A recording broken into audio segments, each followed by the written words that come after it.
Dinner and a Book is supported by the Rex and Alice A. Martin Foundation of Elkhart, celebrating the spirit of Alice Martin and her love of good food and good friends.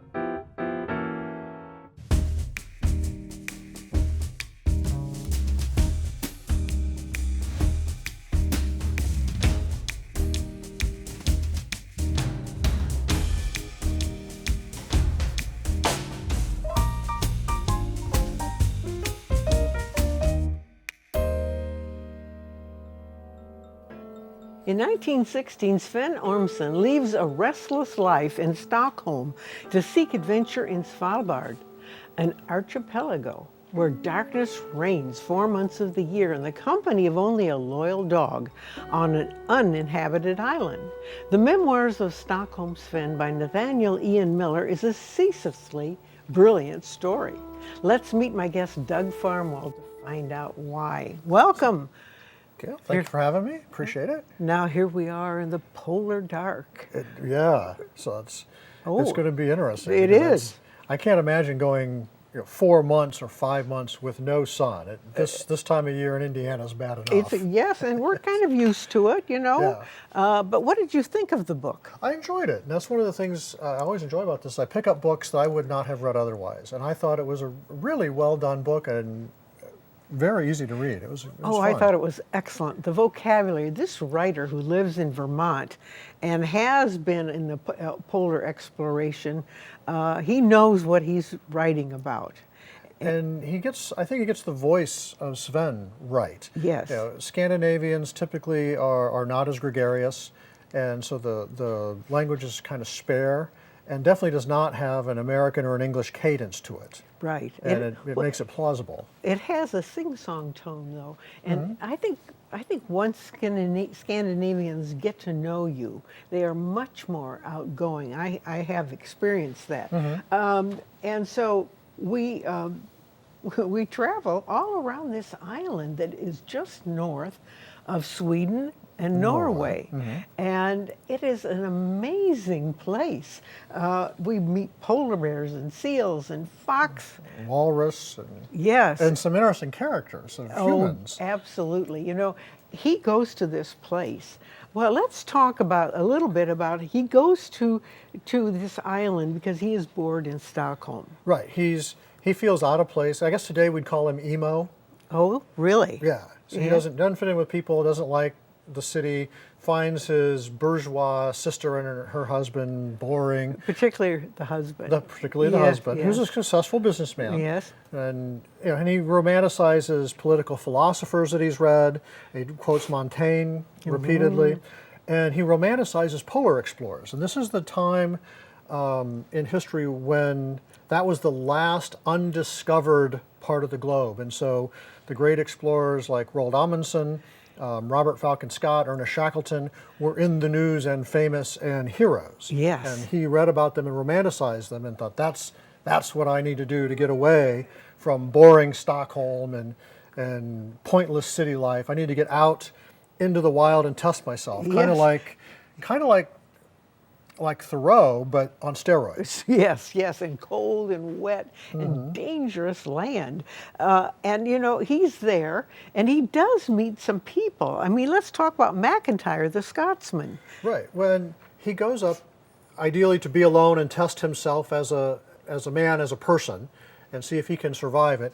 And every time he gets into a bad state, someone just happens to come along and help him out of it. It's MacIntyre the Scot, Tapio the Finn. He meets Ilya and Ludmilla at the pig house later. Pig house. Russians. They're always there just at the right time to help him through this next stage. That's what you can do as the writer. You can make all this happen just at the right time. I didn't know about Svalbard, and I found this extremely interesting and very realistic. And I think he is a very good writer. I was impressed by his adjectives and his adverbs. He just made everything come alive for me. And I thought it was really, really well done in that some writers are sort of ostentatious in their vocabulary, Yes. and they draw attention to look at the big words I'm using.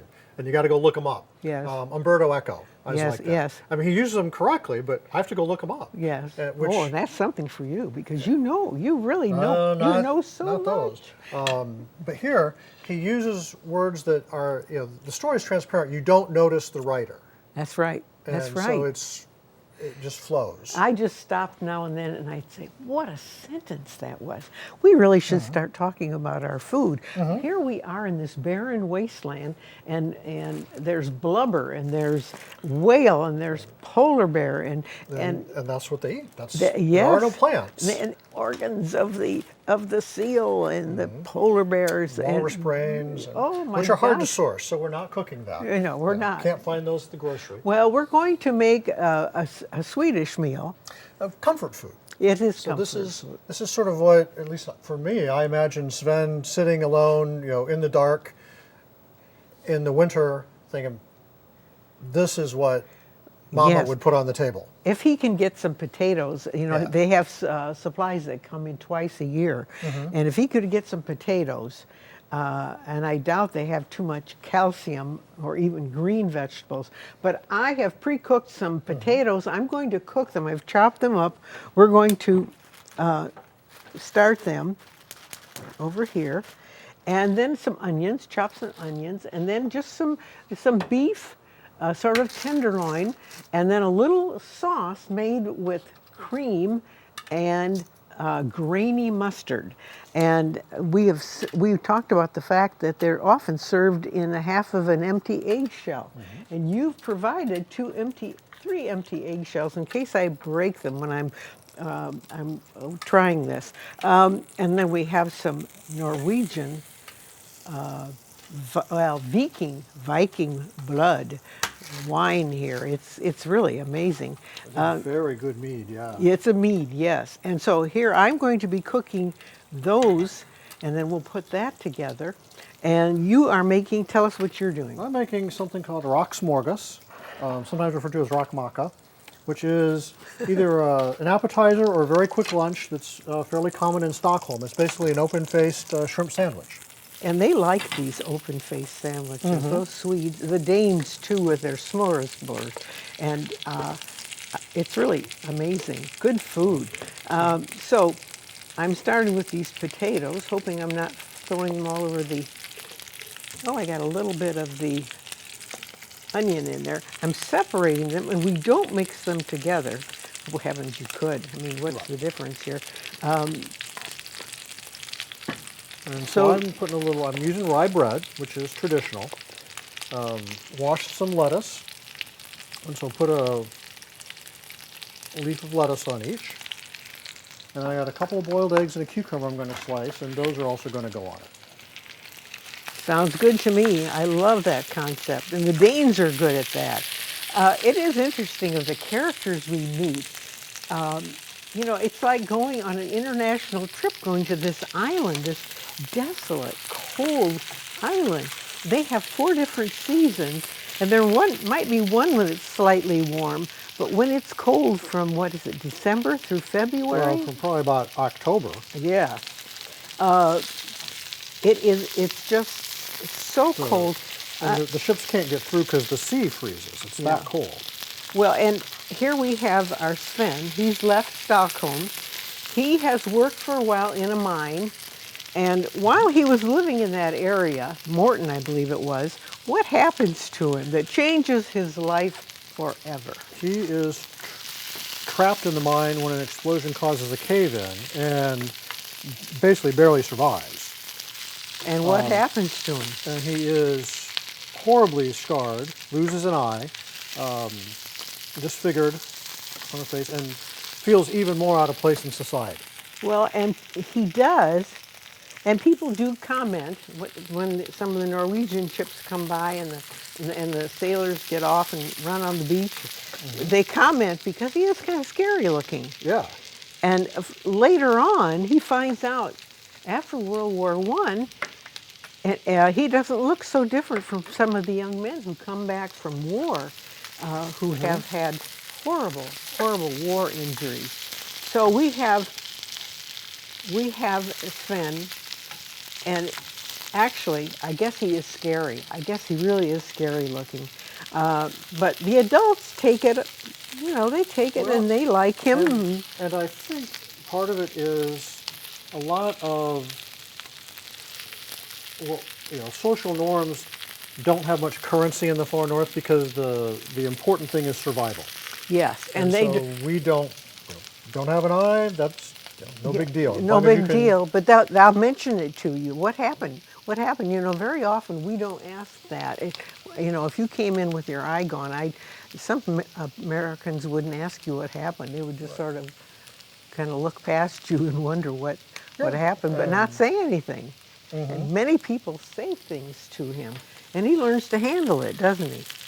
Yeah, and over time he gets a little more accustomed to the reactions that he's getting, but he never fully gets comfortable with people. And I think that's just his personality. But I think it is, and this kind of becomes a reason for him to hide a little bit and to stay away from people. He doesn't look at so- that beautiful sandwich. And so he moves out of Camp Norton. He gorgeous. goes to, he wants to stay over as the winter as the steward of Longyear, which is a British company town for mining. And he'll take care of it over the winter when there's nobody there, with the exception of about 4 trappers that come in for the winter.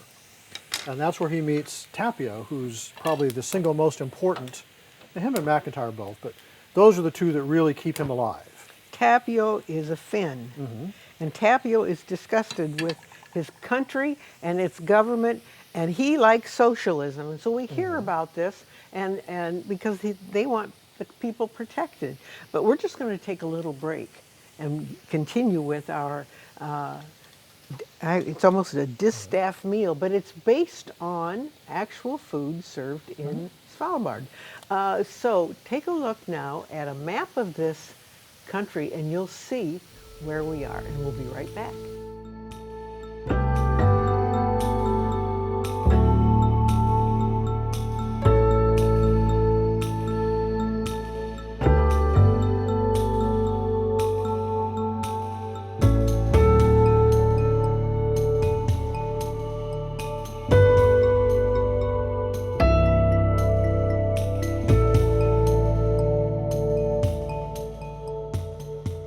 So we said that he's never really alone, and he meets someone. We want to talk about Tapio, but first of all, tell us what you're going to be doing in this segment. This is a dish called Västerbottenpaj, Oh, sure. which I don't know if my Swedish is any good or not. I'm sure it's not. Sounds good to me. But that's as close as I can come to an accurate pronunciation, which is basically a Swedish cheese pie. All right, Swedish cheese pie. And And so- what kind of cheese are you using? Well, traditionally you would use Västerbotten cheese, which is almost impossible to find outside of Sweden. So I am using Gruyere and an aged white cheddar, which you found at. I got those at Trader Joe's. All right, They there's have a really hint good for cheese you. there. Yes, good. We're talking truth here. Mm-hmm. My potatoes are cooking. Now my onions. I'm making this dish it's very typical. It's like you said, comfort food. You find it now in the restaurants on the island of Svalbard. But let's get back to what's going on Svalbard. Tapio, talk about this man who appears out of nowhere he from meets- Finland. Tapio, Tapio. at Camp Longyear when he's the steward for the winter. Tapio's a hunter-trapper, makes his living out on the island, hunting for skins and basically oil. So seals, polar bears, he hunts polar bears, which that takes some guts. Arctic say. foxes, walrus, whatever they can find. Keeps the hides and skins, sells those, and that's his living.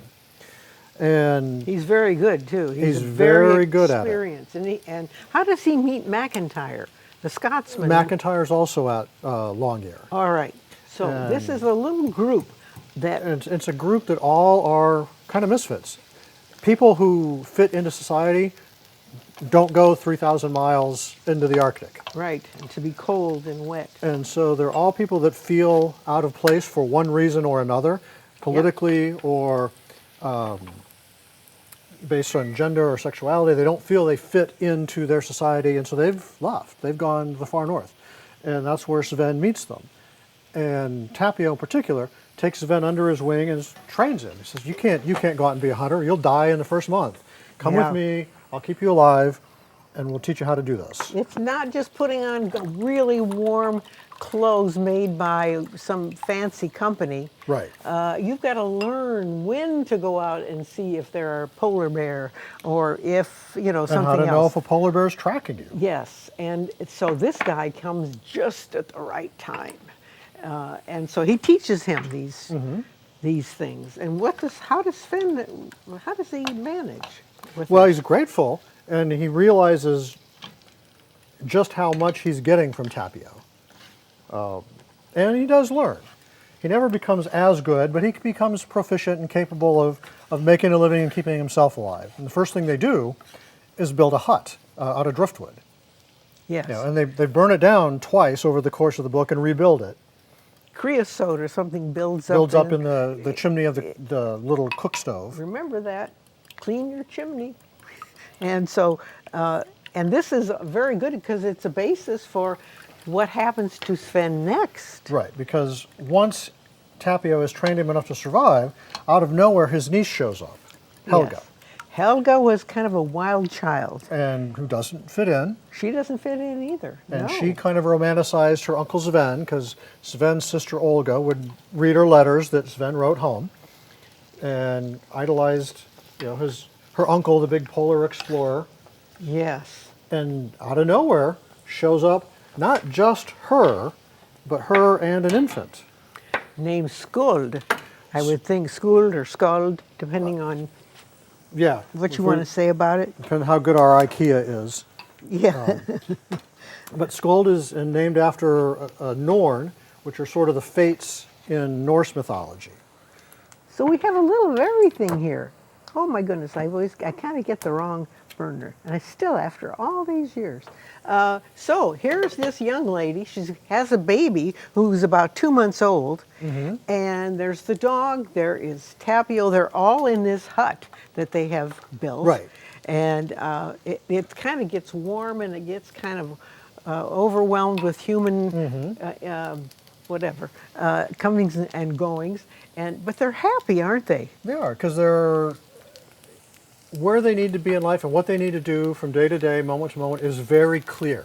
And there's Yes. just no ambiguity. We do this or we die. You know, we have to go out and collect driftwood, or we have nothing to cook with. We have to go out and check the trap line, or we have nothing to eat. Yes. And because they both everyone gets very attached to Skuld as the baby, and you know, even the ones who aren't related. Skuld grows up calling Sven Papa, even though he's an Yes. uncle, and calls Tapio Uncle. Yes. So you see how close. And these trapper men, they're very interested in this little baby. And she's a delight. She just seems to be. I was thinking, they even wash her in this cold ocean. And I thought, whoa, you know, and she's But she all grows up. up tough. She is a pretty tough, yes. And then, you know, there's scenes in the book where she's teething on walrus hide.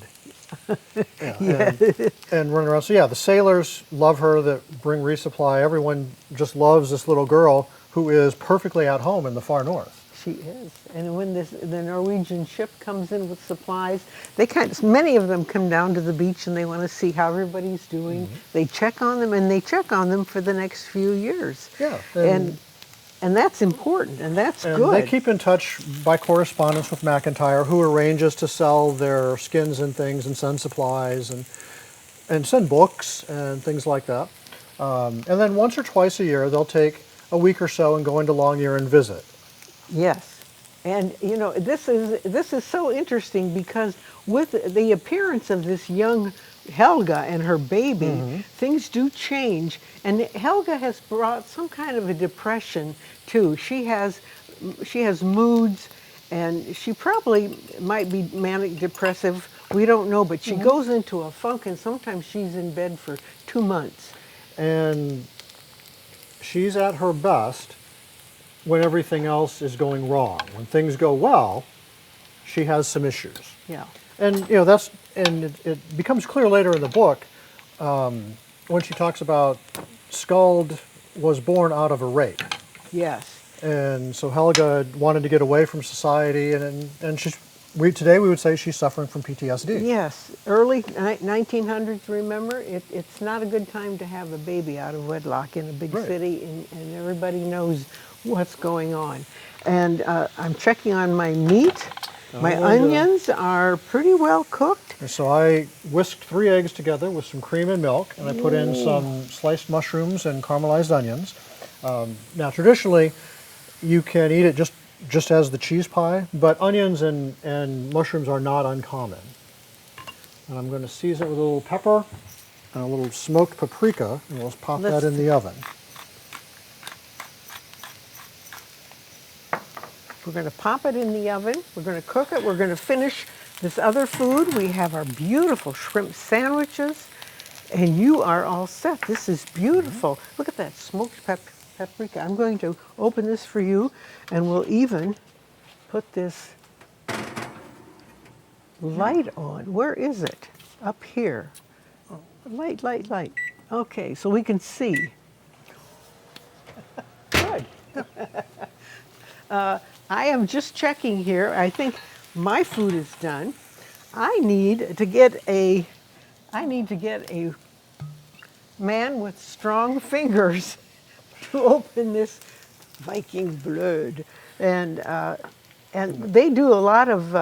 Now, mostly in the book, Sven's drinks scotch, and so does McIntyre. Where do they get it? Well, McIntyre has it shipped in from Scotland. All right, there you go. And he has tobacco shipped in as well, so he's something of a connoisseur. And he doesn't have much else to spend money on. That's true, and they live very simply. Everything here is cooked. So yeah, McIntyre mostly spends his money on tobacco and scotch and books. And you know, they even have to sew their own clothes, and if they have a wound, they have to They stitch it up themselves. themselves. And so yeah, Helga stitches quite a serious wound on Sven. On his hand. Yeah, and at one point they were concerned they would have to amputate his hand. Oh dear, that would have been horrible. It still tastes good. Isn't this nice? This is a mead, a honey wine with spices, and yes, this is a delicious one. I like this one quite a lot. I know you do. Now this is actually Danish, but Scandinavian enough. Oh, it is. Yeah, Scandinavian. Oh yeah, Dansk. Something. Mead. Yes, mead. There we go. So we have everything we need here, and our children right now are being taken care of by themselves and each other. We're going to take another break. We invite you to our Swedish meal, a comfort food meal, and so we want Be to back in a moment. Yes, here's the menu.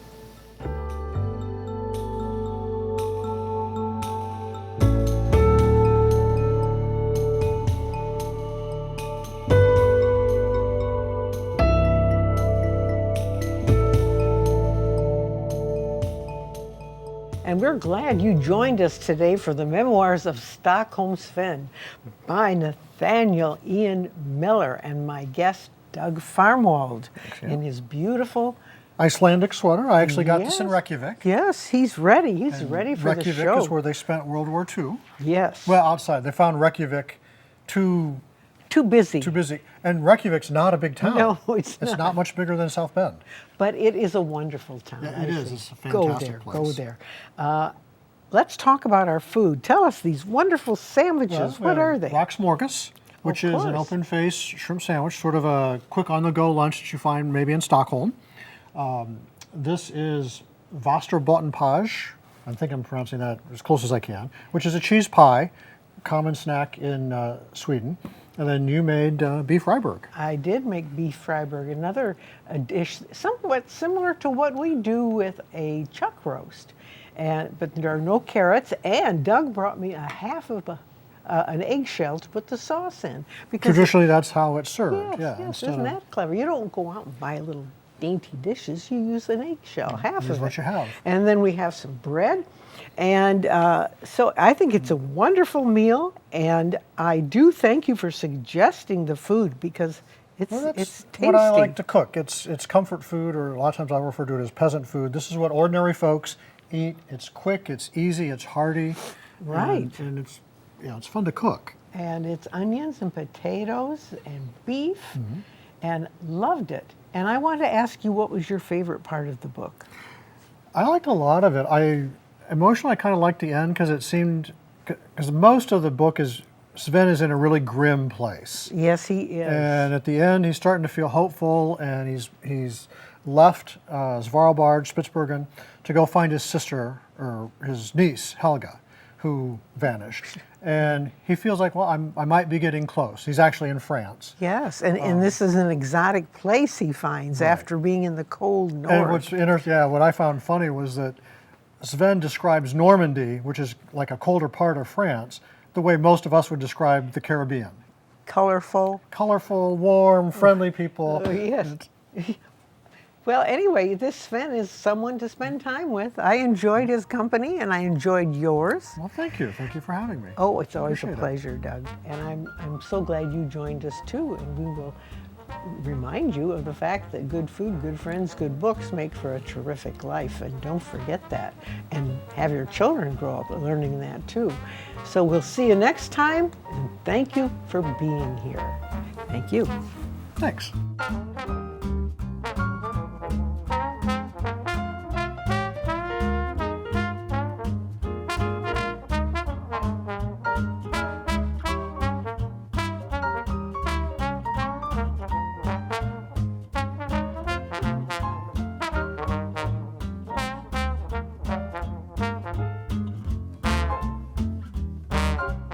This WNIT local production has been made possible in part by viewers like you. Thank you. Dinner and a Book is supported by the Rex and Alice A. Martin Foundation of Elkhart, celebrating the spirit of Alice Martin and her love of good food and good friends.